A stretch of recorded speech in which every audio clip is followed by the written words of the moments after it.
The world kept spinning outside the windows of Savannah Memorial Hospital, but for 11-year-old Imani Brooks, time had slowed into moments measured not by clocks, but by IV drips, whispers, and the rhythm of hospital beeping. For most kids her age, life was about homework and recess. For Imani, it was about blood counts, bone scans, and battling leukemia.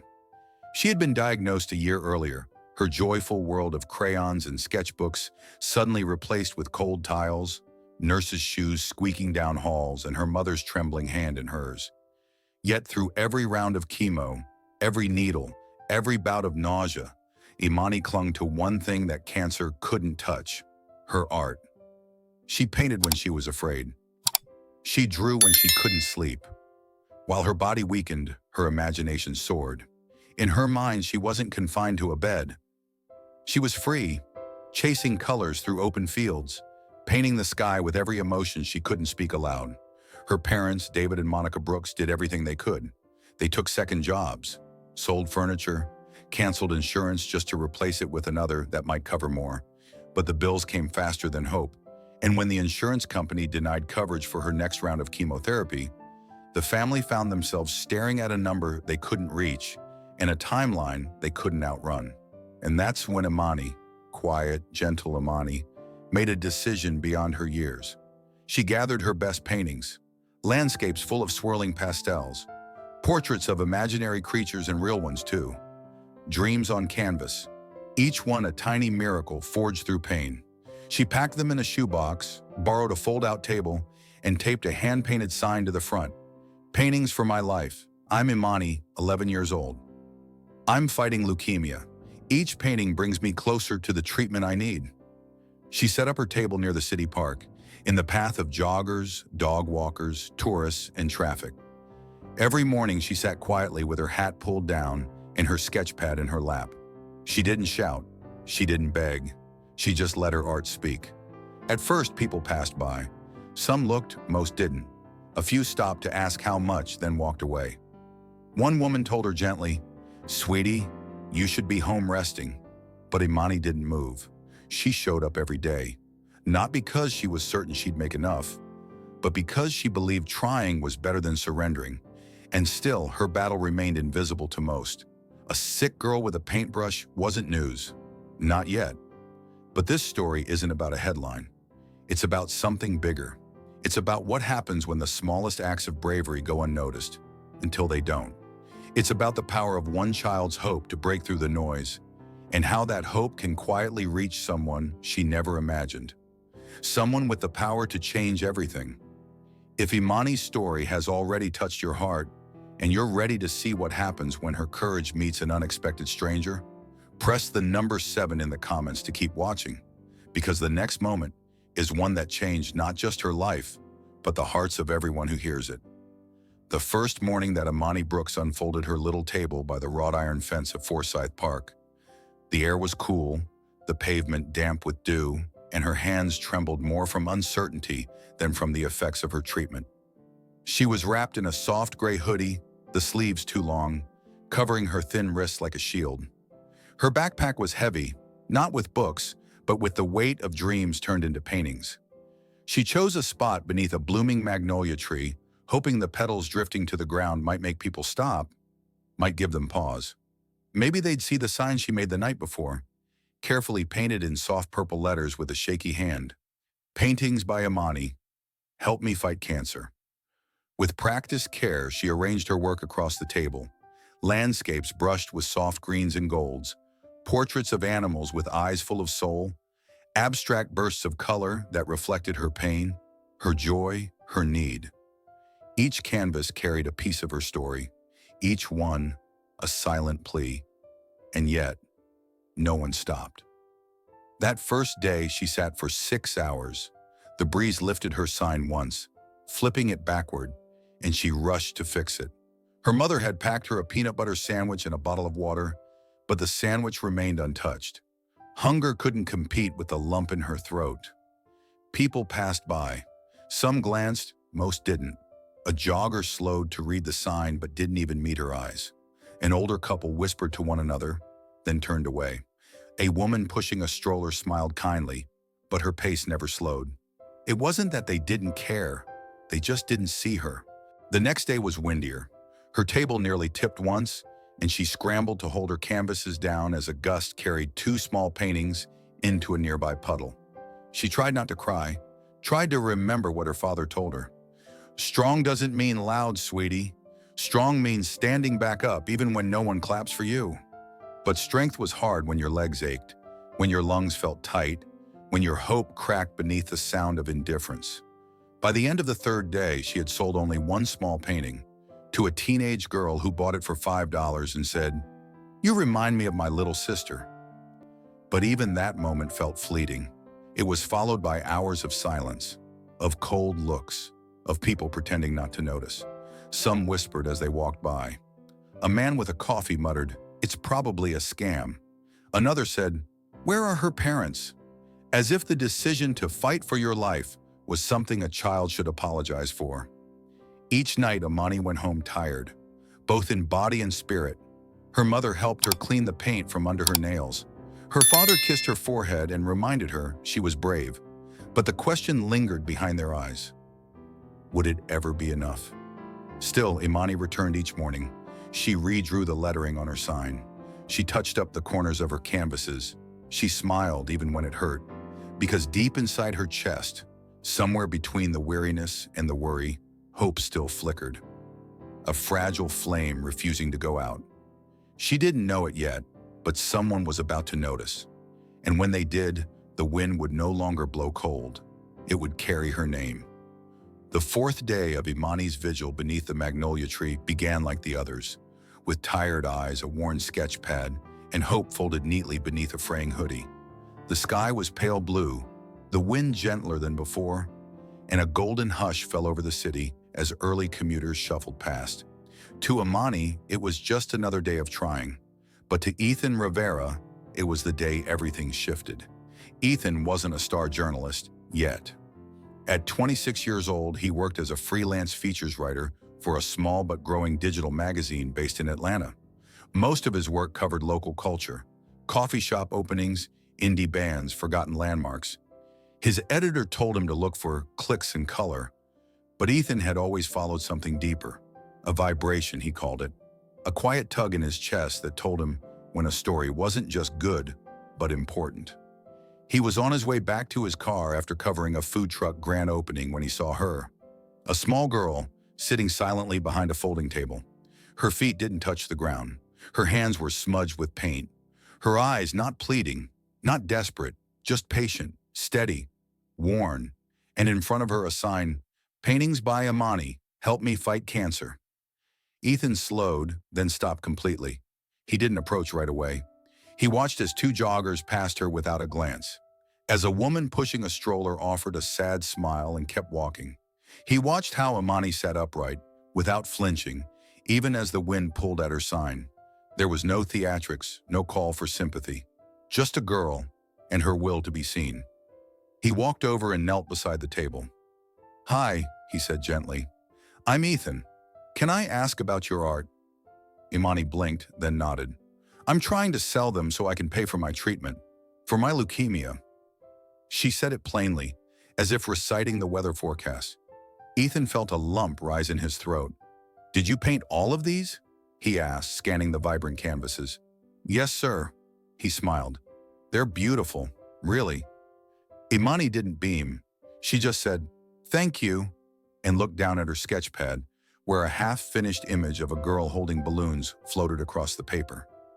Ethan pulled out his notebook and asked, "Would it be okay if I wrote about you?" She looked up, eyes wide but unreadable. "Why?" "Because people need to see this," he replied. "They need to see you." She hesitated, then slowly nodded. That evening, back at his apartment, Ethan wrote like his fingers were on fire. He didn't try to dramatize her story. He let her silence speak. He described the wind, the passing glances, the coldness of the world, and the warmth of her art. The headline read, "She's only 11, she has leukemia, and she's selling her paintings to survive."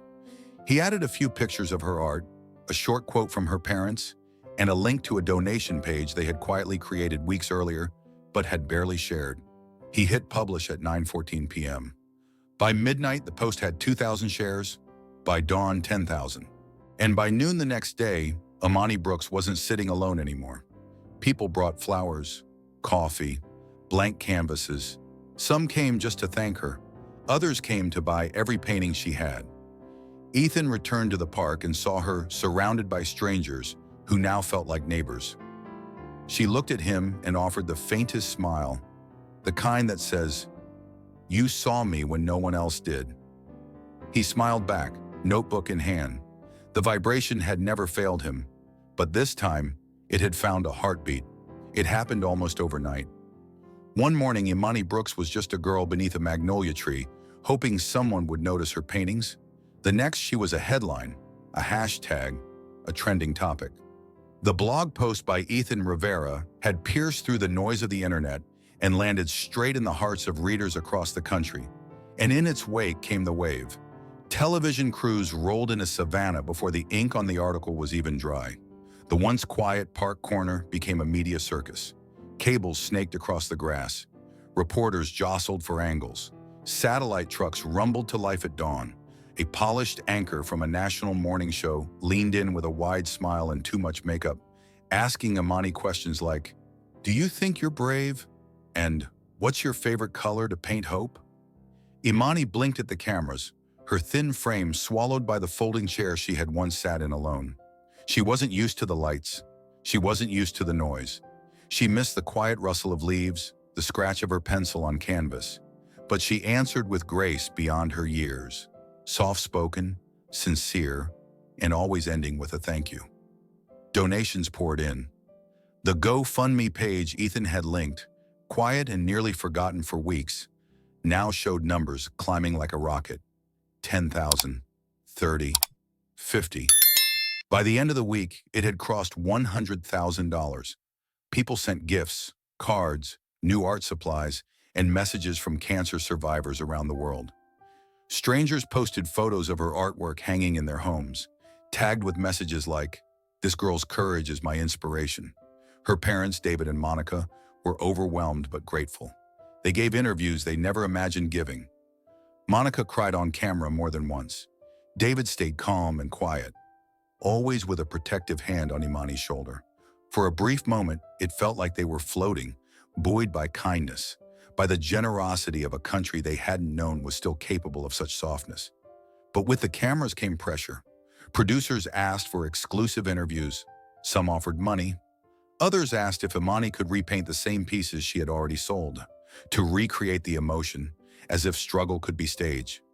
A major talk show flew the family out to New York and seated them under bright studio lights, asking them to relive the hardest moments of their lives in exchange for applause. And then came the questions. Online forums speculated whether the story was too perfect. A popular influencer hinted at possible exaggeration. A local radio host asked, "Where are the receipts?" Accusations whispered through digital alleyways, small at first, then louder. One day, the family received a message from the platform managing the donation fund. Several contributors had reported concerns.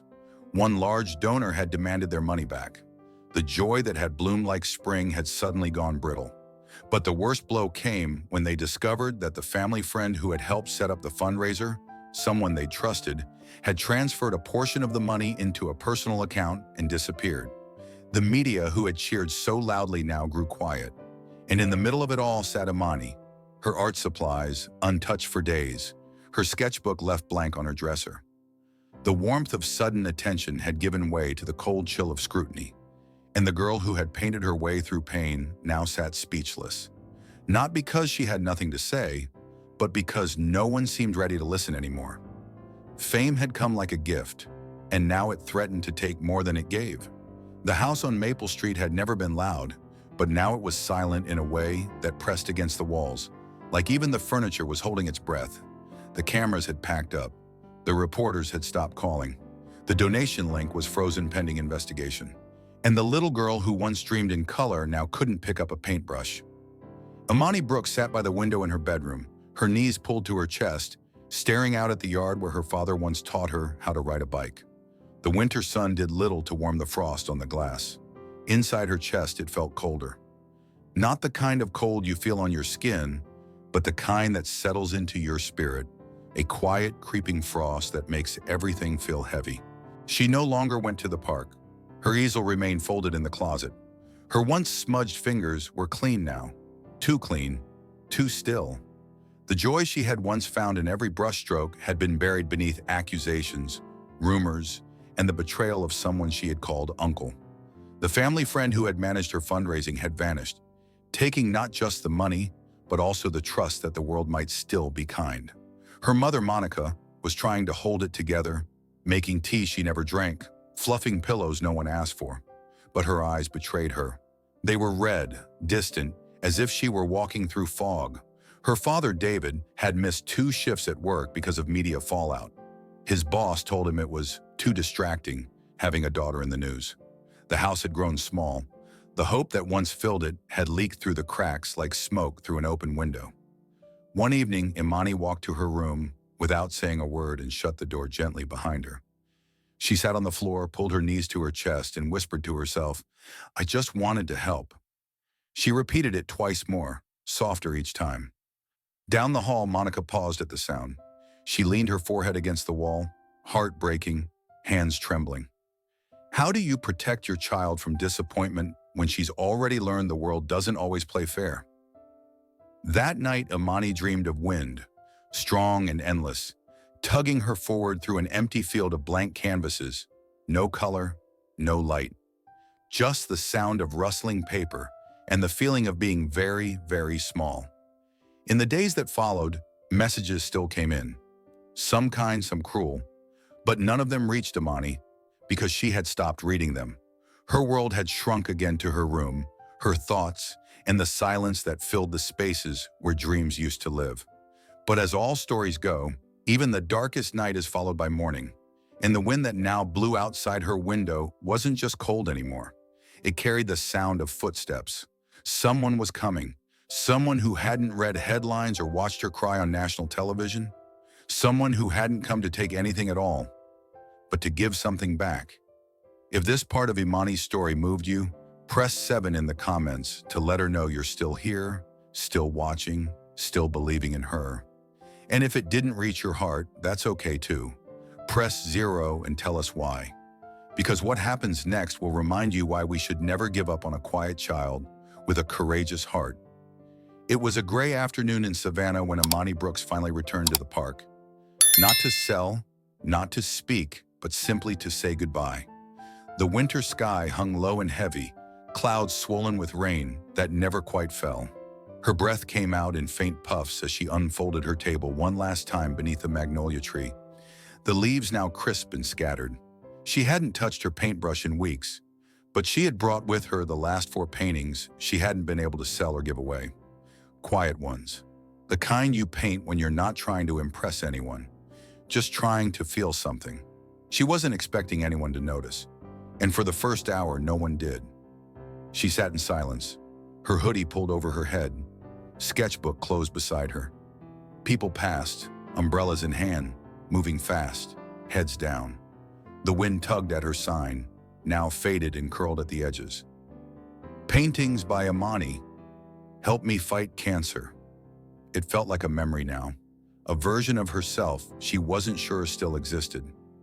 Then out of the crowd, a man appeared. He moved slowly with a deliberate gait, like someone who'd spent a lifetime walking through places no one else wanted to be. His coat was worn at the seams, his boots dusty, and on his head sat an old cowboy hat, faded, weather-stained, and pulled low enough to shadow his face. He carried no umbrella, no camera, no phone. Just a quiet air that seemed to part the wind around him. He stopped in front of her table and studied the paintings without a word. Imani looked up, unsure whether to speak. The man didn't smile, didn't frown. He simply looked. One hand tucked into his coat pocket, the other trailing across the edge of one canvas with a kind of reverence, like he wasn't seeing art, but something remembered. Finally, he said, "You painted these?" Imani nodded. "Yes, sir." He glanced at her. "They yours?" "Yes." He didn't say, "They're beautiful," or ask about her illness. He didn't offer sympathy or platitudes. Instead, he reached inside his coat and pulled out a checkbook. the kind no one used anymore, and scribbled something across the top page. He tore it out, folded it once, and gently tucked it under the corner of her sketchpad. "For the one with the tree," he said, "and the one with the fireflies." She opened the check. Her breath caught in her throat. $100,000. She blinked, then looked up. But the man was already walking away, hat low, hands in pockets, disappearing into the mist like a character from one of her stories. "Wait," she called. He paused just long enough to turn back and lift the brim of his hat. It was Jackson Cole, the reclusive Hollywood icon her father had adored, long thought retired and unreachable. His eyes met hers, calm and clear. "You reminded me why we paint," he said simply. "Don't stop." Then he was gone, and just like that, color returned to her world, not in brushstrokes, but in breath. In one quiet moment, Imani's hope had been seen, and her future changed forever. Imani Brooks returned home that evening in a kind of stunned silence. The folded check still clutched tightly in her hand, like it might vanish if she blinked too long. Her mother, Monica, dropped a dish the moment she saw the number. Her father, David, stood speechless, hand over his mouth, staring at the signature at the bottom. Jackson Cole, a name whispered in reverence in their home for years. He wasn't just a Hollywood legend. He was a symbol of grit and grace, the kind of actor who didn't just play heroes, but seemed to carry a kind of moral compass in real life. Imani had inspired him. That thought alone was enough to restore the flicker of something long dormant in her chest. The check was real, cleared without issue. The remaining hospital bills were paid in full within 2 days. But just as the family began to breathe again, tentatively, gratefully, the second surprise arrived. This one wasn't in the form of a stranger with a kind heart. It was a letter. Thick, cream-colored, sealed with a gold-embossed emblem. Cole Foundation for the Arts and Healing. Monica read it aloud, her voice shaking. Imani had not only been noticed, she had been nominated for a National Emerging Artist Grant, a prestigious fund created by none other than Jackson Cole himself, awarded annually to young individuals who use creativity to overcome adversity. But this time, the foundation wasn't just offering her a scholarship.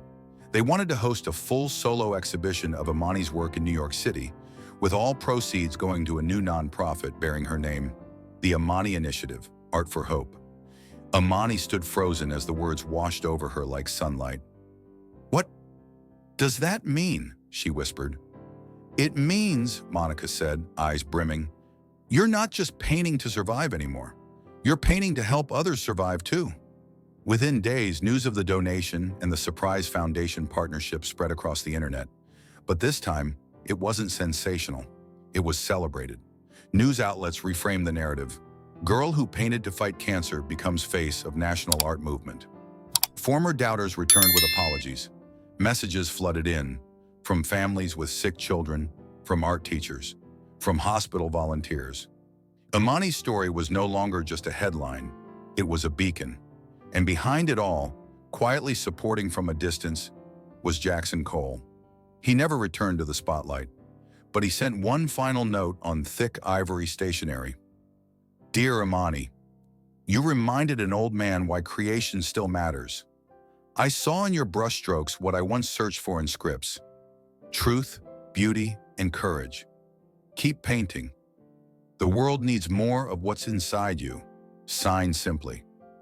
J.C. Imani framed it, not for the fame, but for the reminder that she mattered, even when it felt like the world had stopped seeing her.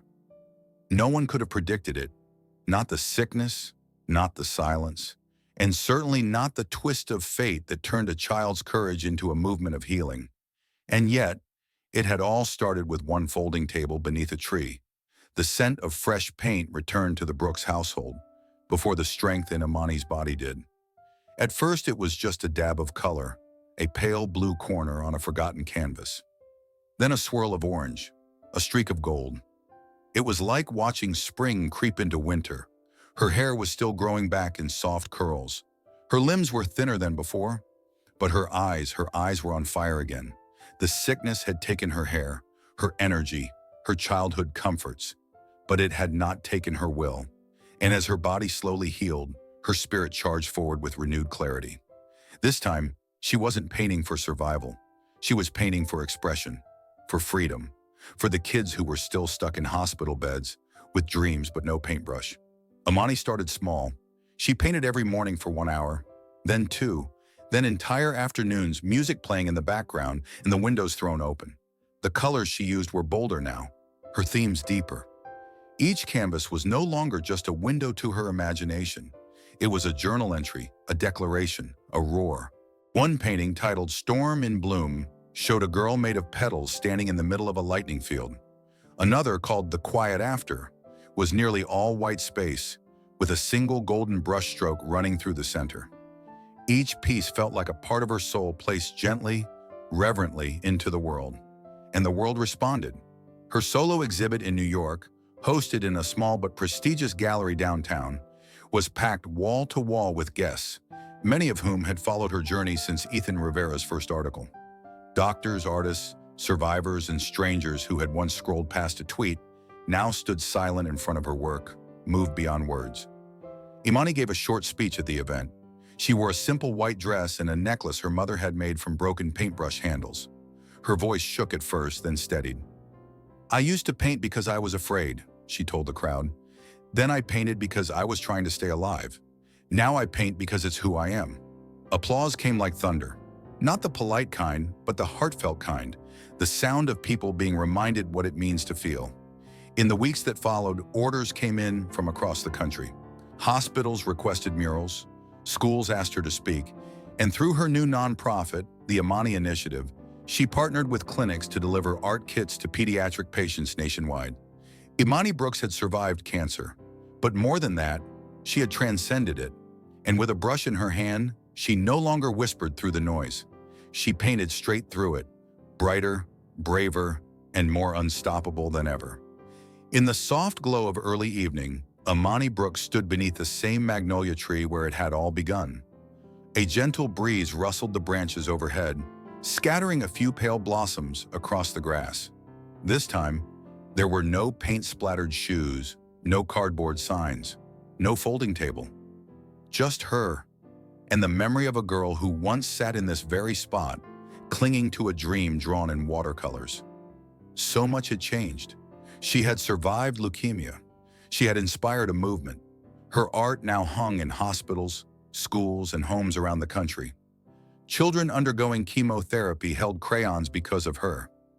Families found courage through her brushstrokes. Her name, once known only to doctors and neighbors, had become a quiet anthem for resilience. But through it all, Imani had never sought the spotlight. She didn't paint for applause. She painted because it gave her a voice in a world that had once tried to silence her.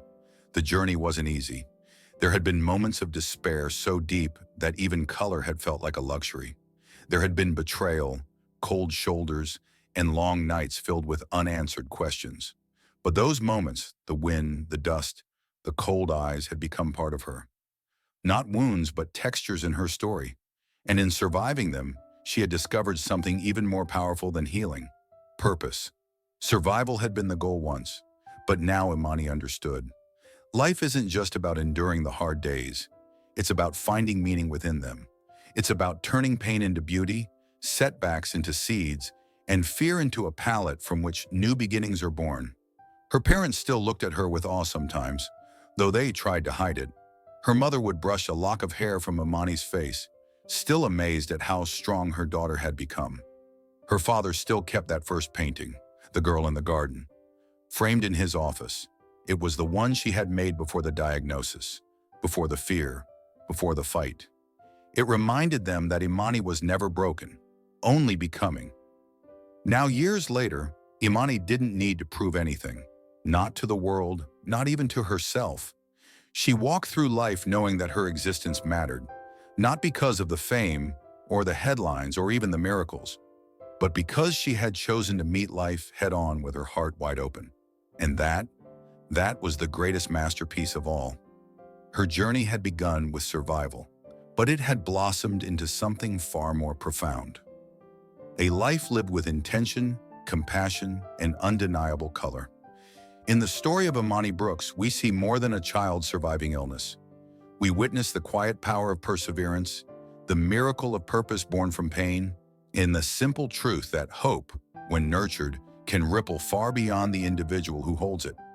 For those of us in the later chapters of life, her journey offers profound lessons, not just about courage, but about legacy, renewal, and the surprising places where meaning can be found.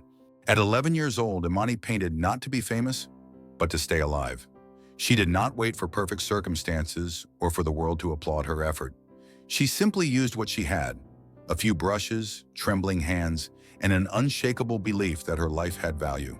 In doing so, she reminded us of a truth many forget in adulthood, and even more so in old age. You are never too small, too sick, or too late to matter. As we age, society often tells us to step back, to quiet down, to leave change-making to the young. But stories like Imani's challenge that idea, because what changed her life, and the lives of so many others, wasn't just her art. It was the way her quiet determination sparked others into action. A young writer who stopped to listen, a stranger with a weathered hat who saw her heart before her need, a community that rediscovered compassion through the courage of a child. These are not moments bound by age. They are bound by awareness, by presence, by the willingness to see someone who needs to be seen and to act, even in small ways. If you've lived long enough to know sorrow, then you've lived long enough to understand its value. It deepens us. It softens our judgment. And if we let it, it can open our eyes to beauty we once walked past. Imani didn't fight alone, but it took the courage of one girl to remind the world that compassion is a muscle we must use or lose. Perhaps the greatest lesson in Imani's story is not just how she survived, but how she turned her pain into purpose. Instead of focusing on what she had lost, her strength, her hair, her sense of safety, she focused on what she could give. That more than anything is what transformed her from a patient into a leader, from a quiet child into a symbol of healing. For those of us in our later years, this lesson holds special meaning. You've seen change, you've endured heartbreak, you've raised families, buried friends, and witnessed the world reshape itself time and again.